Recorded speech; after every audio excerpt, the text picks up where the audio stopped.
Welcome to A Healthier, Happier You, the people working to make it happen. I'm Evan J. Cholfin from Lexhammer, where we help the brands that help you live healthier. Today I'm joined by Zvika Goldstein, CEO of Mellie, who's revolutionizing family caregiving through innovative technology and personalized support. Zvika's unique perspective on combining human touch with technology is reshaping how we approach elder and special needs care. Zvika, thanks for being here. Thanks for having me, Evan. Looking forward to our conversation and sharing more about Mellie. Absolutely. What personal experiences led you and your co-founders to create Mellie? Unfortunately, caregiving is more common than some people think. I'm the full package, what's called the sandwich generation. I have aging parents and I have young kids, and two of my kids are with special needs. I deal with caregiving every day. I lived many years in the States and moved back to Israel. And one of the reasons I did that move is to be closer to my parents after some health condition changing in my dad that woke me up to the world of caregiving. But I'm very lucky. My dad is in a great condition comparing to some of the other people I know. So that's kind of my personal story.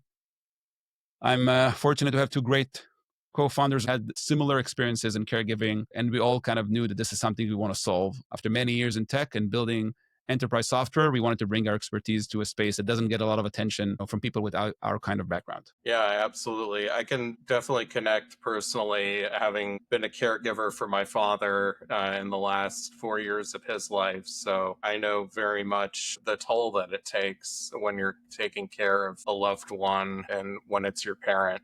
So I can completely understand and empathize with that.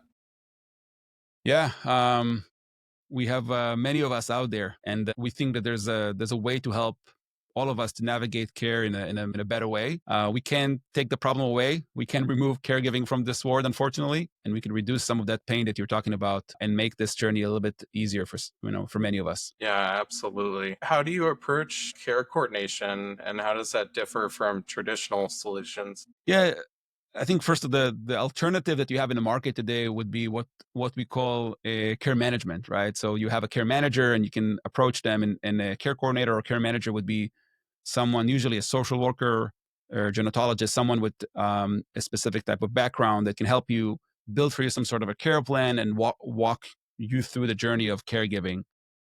And a lot of people don't know that these people exist, first of all. And second, they're a bit pricey. I mean, $150, $200 an hour, depends where you look. These are people that are not always affordable for families. And we're looking at the care managers and care coordinators as what we want to really almost replicate. We can't replace them completely, but we can take a lot of the heavy lifting from them and really automate it with technology. And we're trying to solve three main problems. The first one is what we call the huge knowledge gap.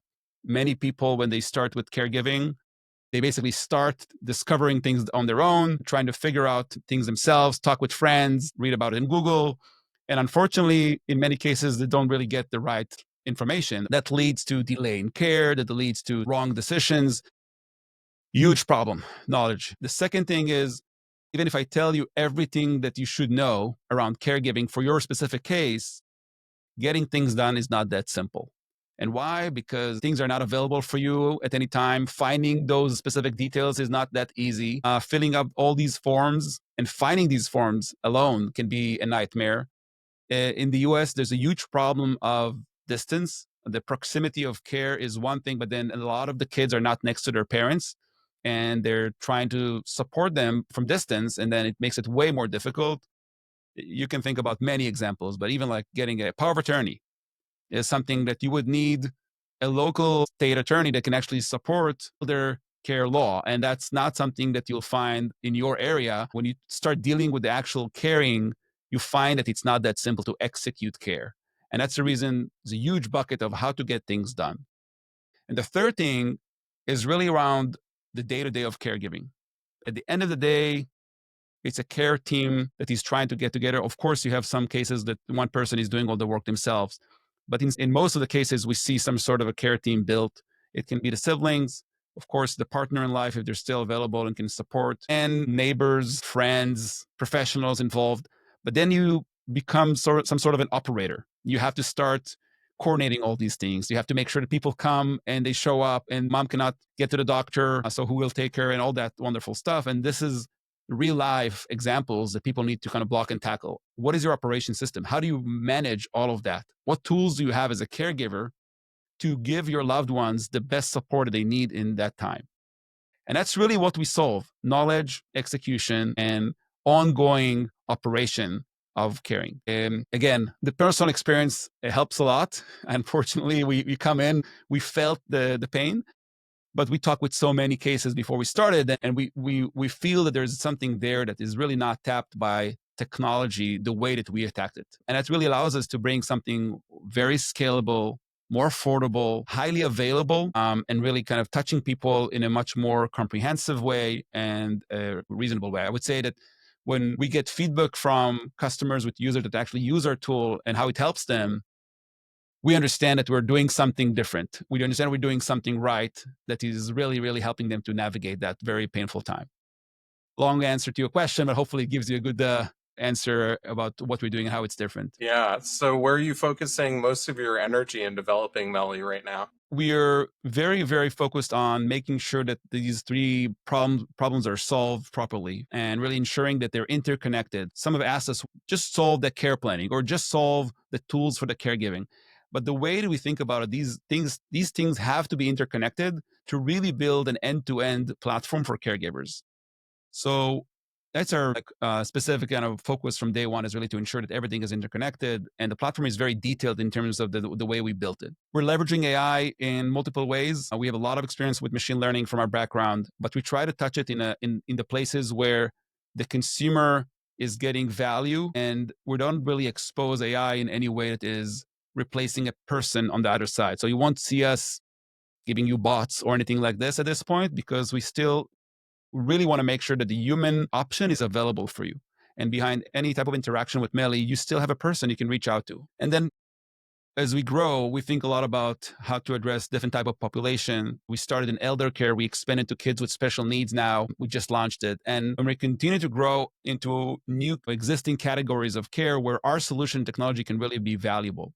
And we see that there's actually relevancy to more and more places where people caring for each other, that what we do is actually very, very aligned and relevant. What aspects of your solution have been most impactful for families? I think the heart of the platform is really what we call the care plan, where it's almost like your compass, like how to navigate this journey. And this is where people spend most of the time in the platform. And we're fortunate to have an amazing team of professionals. And because we're tech first and we really have a lot of technology, it allows us to bring people with very extensive experience in this industry. So the average tenure of our care coordinator is around 15 years. And those people have seen thousands of cases. So we have amazing feedback about the quality of the service that we provide with those people. So these are some examples. Yeah. And I understand that employers and health plans are also targets as well, which benefit most from Mellie's solutions. Yeah, so we started actually selling to employers mainly because we thought, okay, where can we meet someone that will recognize the value of what we're doing faster? And we didn't want to go direct to consumer, not because we don't want to offer a solution to anyone that needs it, but we thought that people are not going to start using a platform without getting some vetting. There's a layer of trust that you have to build with the end consumer that is going to be hard to do until you become a recognized brand. And we decided to invest in building ourselves through those layers of trust. So where do you meet solutions like ours? You trust your employer when they choose for you your health, benefit or your health insurance. And that's a classic way to meet those people in need. And also there's really high relevancy and I think incentive for the employer to provide that kind of solution. If you really want to improve the productivity of your employees, if you want to bring them back, if you want to prevent retention, you really want to address the challenge of leave, that people take leave for caring. This is something that connect not only emotionally with the employee, but actually give you money back when you think about what happens with those employees that are caring for someone. So employers was a very classic way for us to start, because we saw that there's really gravity there that exists. And because of the way we built our solution, it made a lot of sense to start there. We're also working with health providers. And for health providers, one of the most interesting things that we learned is that there's almost a blind spot for many of the health systems today in their ability to connect with the family caregivers in chronic conditions of their patients. So imagine to yourself someone is being discharged from the ER with dementia. First of all, that person is not going to go home alone. Someone from the family is going to be there with them. And at that point, that person is going to get some sort of a discharge note. And those notes are going to tell him some instructions that they won't read, but the family member, if you're lucky, is going to read those instructions and will follow the instructions of the hospital. I mean, that's the last point that the provider is connected with the patient, and they're basically in their mercy right now. If that family member is not following the instruction or is not equipped with the knowledge of what to do, this is not going to be the best experience, and the care is not going to be the highest quality. But what if you give them a solution, put their all the instruction in one place, help them to connect with all the people that are in the same need, and bridge the gap that they have between the patient and the family caregivers. The reaction was so strong because they feel the pain that we're talking about. And that's why we see a lot of gravity and interest in that area. That goes the same way for health plans that are dealing with a lot of readmissions. And those readmissions are happening as a result of poor knowledge of the caregivers. Every single problem, they basically send them again to the hospital. Sometimes when you educate the caregivers and you give them tools, you can prevent them from arriving to the hospital again. We're looking on medication adherence. In many cases, we can help the family members to track and ensure that the patients are taking their meds. And if we do it properly, even at 10, 20%, just imagine to yourself the impact that we can drive. So the recognition that family members have so much value for the health plans and for the health providers, I think is something that is happening as we speak. That's an area that we're looking at very seriously, and we think it's going to continue to evolve. And what we've built is really almost a perfect fit for that pain that I'm just talking about. So that's why we're going after that. Yeah, that's really important, and to link those two up, I think is essential. What has been your biggest challenge in scaling? As a young company in healthcare, you have to build kind of the muscle. You have to build your brand and build your reputation. Always the first few customers are the hardest one to get. I think we're now building a very good momentum, and there's a finally recognition and understanding that we didn't see in the first year when we started. I think the evolution is happening. I think the biggest challenge for us is just to be out there and talk with the market and share our story. I don't think we've done it as much. We really try to stay humble and very focused on execution and build a really good product. And I think now we're ready to talk with everyone and give our solution to anyone in need. And it's really about telling our story that we haven't done as much. Yeah. It's important to get your story out there to tell in the best way possible, educate all of the parties involved. What would you tell someone just starting to coordinate care for a loved one? Wow, that's a good question. I think we can talk about it for a good amount of time. I'll have a lot of questions for them probably, so I can really give them a good answer. But if you want to give them a really quick one, I'll tell them try Mellie. What aspects of family caregiving still need better solutions? I think there are a lot of common problems that are still not solved. Right, one of the challenges, the average caregivers spend around $7,500 out of pocket every year.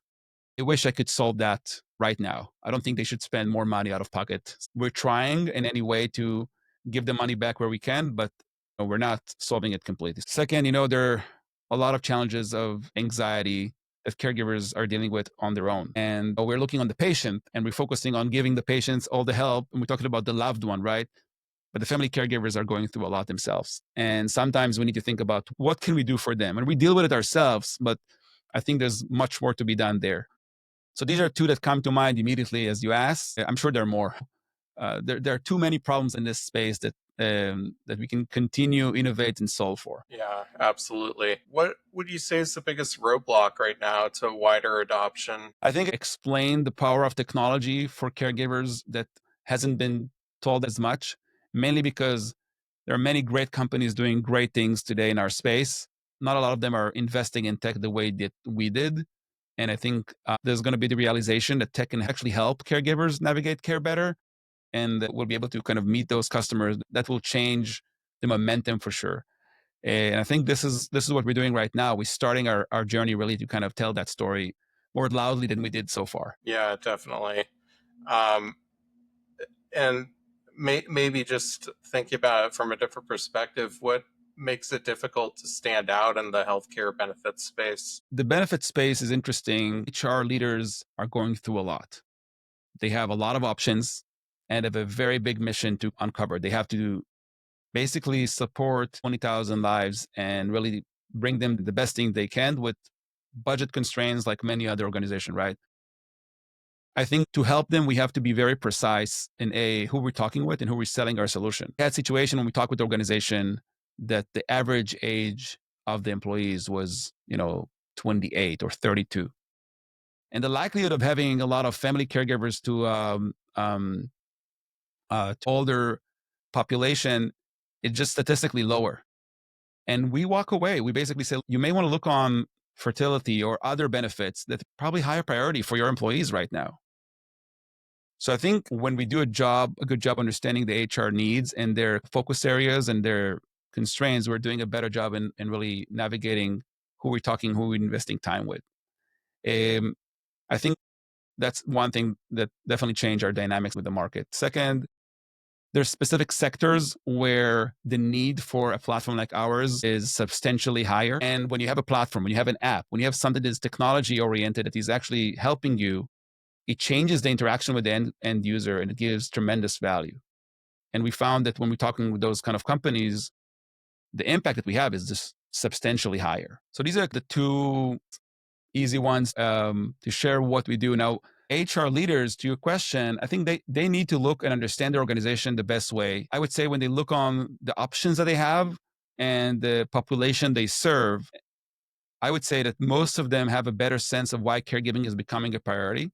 I think that the average age of caregivers right now in the US is 48 for the elders. 50% of the employees are above 45, and you're not offering a caregiving solution, you may be missing out something important for your employees. And the problem is that many of them are not going to talk with you about it. The cafeteria talks are not about, I'm taking care of my dad right now. There is that notion of people worried about not getting the right recognition, that their organization, maybe it's going to risk their career. So we're not yet to the point that people are opening up themselves to that conversation with HR. But I think it forces HR to understand the needs of the organization. And the caregiving is definitely growing in priority. Even in the last 3 years that we are running, we see a change and shift that increase the awareness and the need out there. Yeah, absolutely. Shifting topics a little bit, what are the main growth targets for Mellie in 2025? We are working with a lot of different angles. We're continuing to grow on the employer side and insurance side because we see that there are more relevancy that Mellie has for other areas. For example, one of the things we started talking with the market about is leave and specifically attaching Mellie to some of the insurance products out there. Insurance, carriers today have some really interesting products they sell, and those products in many ways are almost a perfect fit to what Mellie is doing, because if someone is going on disability leave, they're likely to have a caregiving need.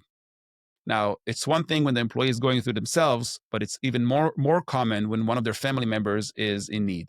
This is where we're seeing that there's actually great opportunity, and we're starting to talk with that market. We're going to continue working with providers, and that's an area of growth that we are just starting to understand. It's a fascinating space. There's some impact with some of the government decisions, the new administration. So we have to kind of listen and understand the new dynamics. But there's absolutely a market there that is in need for solutions for caregivers. Absolutely.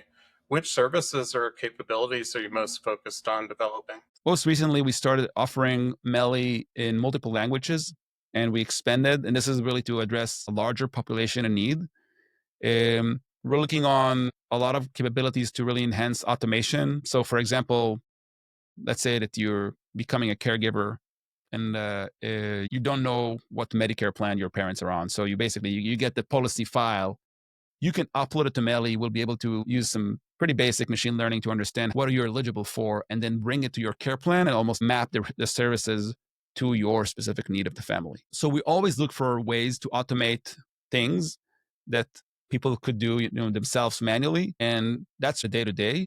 The languages piece is just something that allows us to kind of speak with larger parts of the population and also start expanding globally. How are you currently reaching new potential partners and families? We do webinars. We invest a lot in marketing. We started working with some partners that will share the story of Mellie. So we're investing more in that area because we believe that what we have is amazing and valuable. But now that we have hundreds of users every day and we're covering more than 120,000 lives, and we're going to be north of 400,000 lives by the end of this year, I think that there's a lot to tell the market about how we can serve them and how we can help them. What's working best in your partnership development process? Well, I would say what's working best, I think that the team that we have is doing a great job connecting with some of the key leaders in our space, and it helps open interesting conversations. But I think also there's a lot of ideation happening as a result of that because the caregiving solution market with tech, I think, is relatively new. And when people see our product and they understand the offering, it creates a really interesting conversation about where we fit in the ecosystem and what we can do for them. So the business partnership kind of conversation are actually interesting in terms of sometimes we get ideas that we'd never thought about. Do you have any examples of that? We had a conversation with someone that talked about specific parts of the population that was not engaged with their service.